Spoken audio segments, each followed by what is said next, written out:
Оңтүстік Африка Республикасынан келген қатысушылар жыл сайын дәстүрлі осы ұлы дола жорығына келеді. Биыл енді тыңғылықты дайындық жасадық дейді кеше. Барысын көрдік, әзірліктерінің жаман емес, ер тоқымдарын бірге ала келген екен, қауіпсіздігі жоғары және ұзақ жолға шыдайтын. Айтпақшы, командада 4 қыз, 1 жігіт. Ерекшелігі осы. Татарстан құрамасында және осы Оңтүстік Африка Республикасы құрамасында 4 қыздан бар.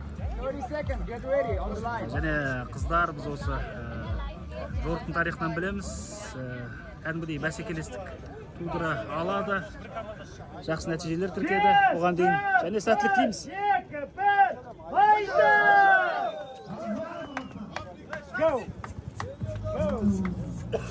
Go деп шығарып тастады мінекей. Жетісудың аттары және Оңтүстік Африка Республикасының қатысушылары.